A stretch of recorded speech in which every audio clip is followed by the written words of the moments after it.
బ్రెజిల్లో టోర్నడో బీభత్సం సృష్టిస్తోంది. రియో బోనిటో డో ఇగువానా పట్టణంపై విరుచుకుపడింది టోర్నడో. భయంకర గాలులు వడగళ్ల వాన సృష్టించింది. గంటకు ఏకంగా 250 కిలోమీటర్ల వేగంతో గాలులు వీచాయి.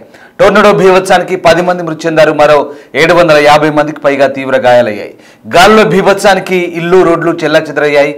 పూర్తిగా గుర్తుపట్టలేని స్థితిలో పట్టణం తయారైంది. బిక్కుబిక్కుమంటూ ప్రజలు గడుపుతున్నారు. ఏం జరుగుతుందో తెలియని పరిస్థితి. సహాయక చర్యలు ప్రభుత్వం చేపట్టింది. ఎమర్జెన్సీ ప్రకటించారు అధ్యక్షుడు లూయిజ్ లాలు. బ్రెజిల్లో టోర్నడో విరుచుకుపడ్డ దృశ్యాలు ప్రస్తుతం మనం చూస్తూ ఉన్నాం. ఒక పట్టణాన్ని పూర్తిగా బ్రెజిల్లో సుడిగాలులు పూర్తిగా బీభత్సం సృష్టించిన దృశ్యాలు ప్రస్తుతం మనకు కనబడతా ఉన్నాయి. బిగ్ టీవీ స్క్రీన్ పై డిస్టర్బింగ్ కంటెంట్ చూస్తున్నాం. బ్రెజిల్లోని రియో బోనిటో డో ఇగువానాలో సుడిగాలి బీభత్సంలో ఇళ్లన్నీ కూడా పూర్తిగా నేలమట్టమయ్యాయి. ఈ విధ్వంసం ఒక యుద్ధ వాతావరణాన్ని తలపిస్తున్నట్టుగా స్థానిక అధికారులు చెప్తున్నారు. బ్రెజిల్లోని పరానా రాష్ట్రంలో గంటకు 250 కిలోమీటర్ల వేగం గాలులు వీస్తున్నాయి. ఈ టోర్నడో కారణంగా కనీసం 10 మంది పైగా చనిపోయినట్టుగా చెప్తున్నారు. వందలాది మంది గాయపడ్డట్టు తెలుస్తుంది. మృతుల సంఖ్య మరింత పెరిగే అవకాశం ఉంది. శుక్రవారం ఆలస్యంగా సంభవించిన ఈ తుఫాను 1 నిమిషం కన్నా తక్కువ సమయం మాత్రమే కొనసాగింది. కానీ అది సృష్టించిన బీభత్సం అంతా ఇంత కాదు. 1 నిమిషం కంటే తక్కువ తుఫానే ఇంత భయంకరమైన బీభత్సాన్ని సృష్టిస్తే కొన్ని నిమిషాల పాటు ఉంటే ఇంకా ఎంత విధ్వంసం జరిగేదో అర్థం చేసుకోవచ్చు. ఈ తుఫాన్ అంతా కూడా కేవలం మళ్ళీ వినండి 1 నిమిషం లోపే, 1 నిమిషం కంటే తక్కువే ఈ బీభత్సం కలిగింది. 1 నిమిషం సరిగ్గా 1 నిమిషం ఉన్నా ఇంకా డ్యామేజ్ ఎంత రెట్టింపు అయ్యేదో అర్థం చేసుకోవచ్చు. రియో బోనిటో డో ఇగువా పట్టణంలో దాదాపు 90% ప్రాంతాన్ని నాశనం చేసింది ఈ టోర్నడో తుఫాను. ఇక ప్రస్తుతం దీనిపై అధికారులు సహాయక చర్యలు కొనసాగిస్తున్నారు. ప్రస్తుతానికైతే మృతుల సంఖ్య 10 మందిగా చెప్తున్నారు. ఇంకా పెరిగే అవకాశం కనిపిస్తోంది. దాదాపు 90% పట్టణం పూర్తిగా నాశనమైంది. వందల సంఖ్యలో గాయపడ్డారు. వాళ్ళందరికీ కూడా చికిత్స కొనసాగుతుంది. ఈ ప్రాంతాన్ని తాకిన అత్యంత తీవ్రమైన వాతావరణ సంఘటనలో ఒకటిగా రాష్ట్ర ప్రభుత్వం చెప్తుంది. ఒక్కసారి ఆ తుఫాను తీవ్రత మీరే చెవులార వినండి.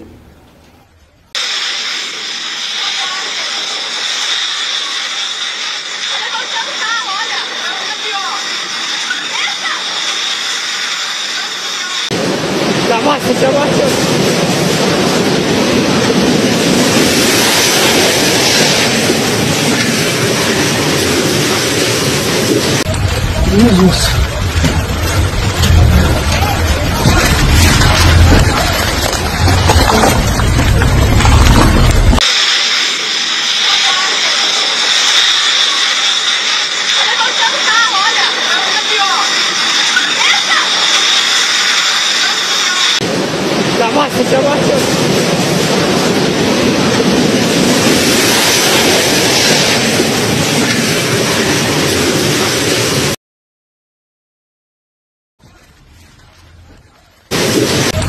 Jesus.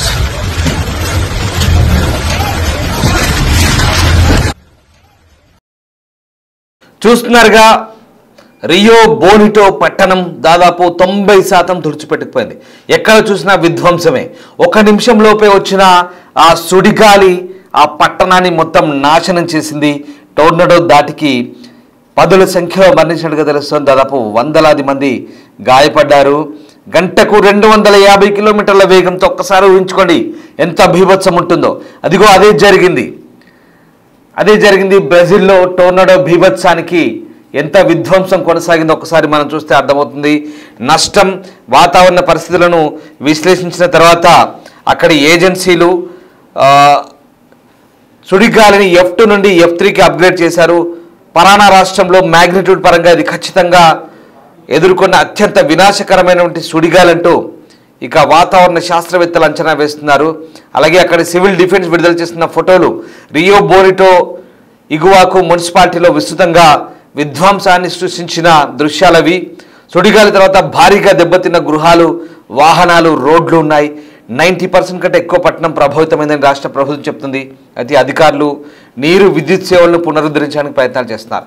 మొత్తం 14,000 మంది ఉంటారు. అదిగో మీరు చూస్తున్న ఆ పట్టణం, ఆ సిటీ 14,000 మంది ఉండే ఆ సిటీ మొత్తం నాశనమైంది.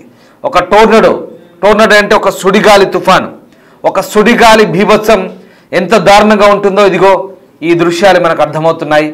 బ్రెజిల్లోని ఒక పట్టణంలో జరిగింది ఘటన.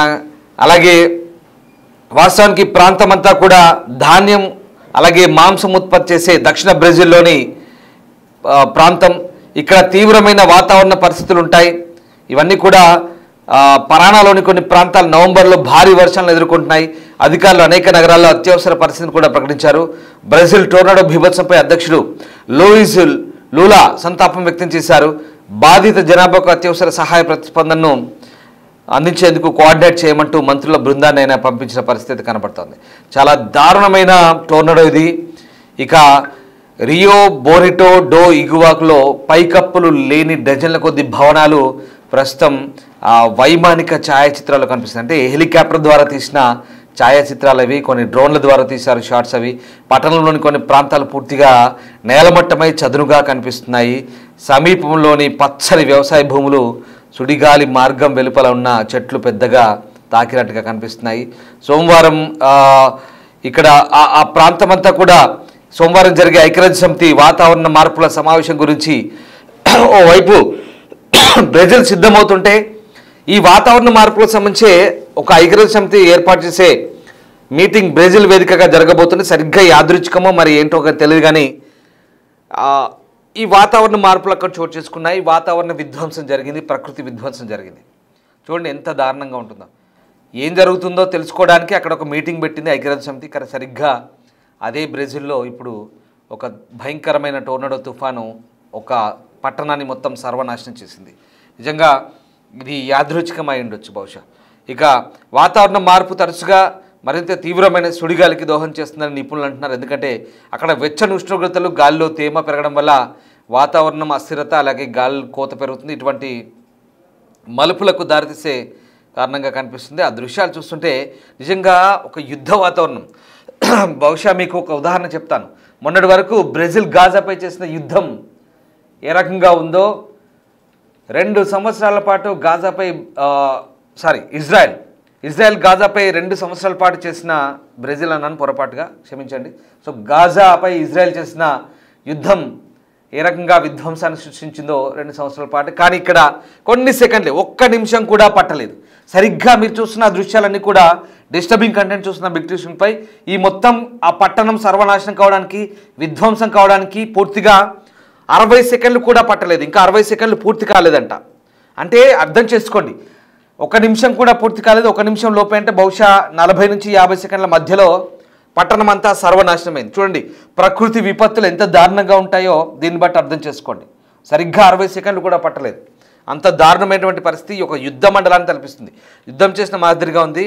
పరానా సివిల్ డిఫెన్స్ ఏజెన్సీ అధిపతి ఫెర్నాండో షునిగ్ కొన్ని వార్తా సంస్థలకు ఇచ్చిన ఇంటర్వ్యూల్లో ఆ పట్టణాన్ని అట్లా యుద్ధ మండలంగా అభివర్ణించాడు.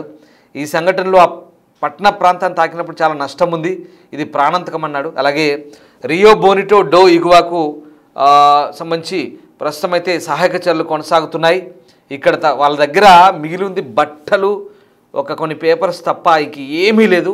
పూర్తిగా సర్వం కోల్పోయారు, సర్వనాశనం అయిపోయింది. సర్వనాశనమైన దానికి ఉదాహరణ అది ఆ ప్రాంతం అంతా. చూడు ఇదిగో ఇటువైపు చూడండి బాక్స్లో, అది ఆ సుడిగుండమే, ఆ తుఫాన్, దాన్నే టోర్నాడో అంటాం. ఆ సుడిగుండమే ఇంత బీభత్సం సృష్టించి చూడండి. ఎంత 250 కిలోమీటర్ల వేగంతో ఆ సుడిగాలి పూర్తిగా పైకి అమాంతం ఆకాశానికి అంటినట్టుగా సుడిగాలి బీభత్సం సృష్టిస్తే ఇంకా ఏమైనా మిగులుతుందా? ఒకసారి ఊహించుకోండి, అంత దారుణంగా ఉంది అక్కడ పరిస్థితి. సో ఆ రియో బోనిటో డో ఇగువాకు సమీపంలో పట్టణాలు కూడా గాలులు, తుఫాన్లు, వడగళ్లతో దెబ్బతిన్నాయి. కానీ ఏ పట్టణానికి ఈ స్థాయిలో నష్టం జరగలేదని స్థానిక ప్రభుత్వం చెప్తుంది. ప్రస్తుతానికైతే ఆ గవర్నర్ కార్లోస్ మాసా 3 రోజుల సంతాప దినాలు ప్రకటించారు. సహాయక చర్యలు కొనసాగుతున్నాయి. ఇంకా మృతుల సంఖ్య పెరిగే అవకాశం ఉంది. వందల సంఖ్యలో గాయపడ్డారు. చాలామంది ఆసుపత్రిలో ట్రీట్మెంట్ పొందుతున్నారు. వాళ్ళందరికీ కూడా Brazil president Luiz Inacio Lula da Silva బాధితులకు సంఘీభావం చెప్తున్నారు. అక్కడ ఒక మంత్రివర్గం వెళ్ళింది. అక్కడ మంత్రులంతా కూడా అక్కడే పర్యటిస్తున్నారు, సహాయక చర్యలు చేస్తున్నారు. బాధితులకు ఆహారం, పరిశుభ్రత, ఉత్పత్తులు, అలాగే టార్సులు, పరుపులు, అనేక ఇతర వస్తువులు అందుబాటులో ఉంటాయంటూ అధికారులు చెప్తున్నారు. సో మొత్తం మీద అది నిజంగా ఇవన్నీ కూడా ఒక రకంగా చెప్పాలంటే ఈ ప్రకృతి విధ్వంసాలు ఏవైతే ఉన్నాయో ఇవి మాటల్లో చెప్పలేని బీభత్సం, ఇది మాటల్లో చెప్పలేని విధ్వంసం. దీనికి ప్రకృతి బీభత్సానికి నిజంగా కొన్ని సందర్భాల్లో మనం ఏమీ చెప్పలేని పరిస్థితి, ఏం మాట్లాడలేని పరిస్థితి, ఎదుర్కోవడం తప్ప ఏమీ చేయలేని పరిస్థితి ఉంటుంది. ఇక్కడ తేమగాలులు అలాగే గాలిలో కోత కారణంగా సుడిగుండంగా మారి ఆ ప్రాంతంలో కొన్ని విపరీతమైన వాతావరణ పరిస్థితులు ఉంటాయి. దీనందరికీ కూడా కొంత గ్లోబల్ వార్మింగ్ కూడా కారణమై ఉండొచ్చు, మానవ తప్పిదాలు కూడా అయి ఉండొచ్చు. ఒక చోట చేసిన తప్పిదం మరొక చోటుకి అది రిఫ్లెక్ట్ అవుతుండొచ్చు.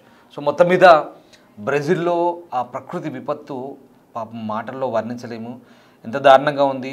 మన ప్రాంతం కాకపోయినా, మన దగ్గర కాకపోయినా ఒక్కసారి చూడండి, మనం మోంతా తుఫాన్ వస్తే ఎంత అల్లాడిపోయామో, ఎంత విలవిల్లాడిపోయామో. మోంతా తుఫాన్ ఎక్కడో బంగాళాఖాతంలో వస్తే తెలంగాణలోని మా పక్క సిద్దిపేట జిల్లాలో ఆ వర్షాలు పడితే ధాన్యం కొట్టిపోతే రైతు ఎంత విలవిల్లాడాడు, ఎంత దారుణంగా ఉంది.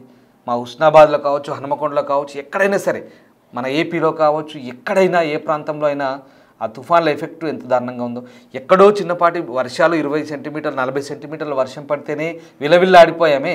ఆ పట్టణం చూడండి, మనలాంటి అదొక దేశమే బ్రెజిల్, ఎంత దారుణంగా విలవిల్లాడిపోయింది. ఆ సుడిగుండం, తుఫాన్లు కావచ్చు, సుడిగుండాలు కావచ్చు, భారీ వానలు కావచ్చు, వరదలు కావచ్చు, భూకంపాలు కావచ్చు, ప్రకృతి వైపరీత్యాలతో జనాలు తల్లడిల్లిపోతుంటే, అల్లాడిపోతుంటే నిజంగా మానవతా సహాయం చేయాల్సిన అవసరాలు కూడా కనబడుతున్నాయి. ఎందుకంటే ఎంత దారుణంగా ఉంచండి అక్కడ ప్రభుత్వాలు, అంటే వాళ్ళకి చేతనైన సహాయం చేస్తారు, వాళ్ళతో కాకపోతే ప్రపంచ దేశాల సహాయాన్ని వాళ్ళు అర్థిస్తారు, అప్పుడు అందరూ చేస్తారు.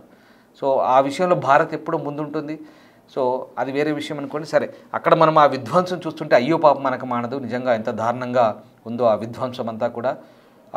అంతటి విధ్వంసాన్ని ఎవరు విని ఊహించలేరు. ఎందుకంటే ఉన్నట్టుండి కొన్ని నిమిషం కూడా కాదండి, 60 సెకండ్ల లోపే మొత్తం సిటీ అంతా తుడిచిపెట్టిపోయి నాశనం అయితే, కొన్ని సంవత్సరాల పాటు, కొన్ని దశాబ్దాల పాటు నివసించిన ఆ మనుషులు, ఆ జ్ఞాపకాలు, ఆస్తులు, ప్రాణం నష్టం అన్నీ సర్వనాశనమై సర్వం కోల్పోతే ఎలా ఉంటుందో, ఒకసారి ఎంత దారుణంగా ఉంటుందో ఆ పరిస్థితి చూస్తే మనకు అర్థమవుతుంది. బ్రెజిల్లో జరిగింది ఘటన. ప్రస్తుతం సహాయక చర్యలు కొనసాగుతున్నాయి అక్కడ.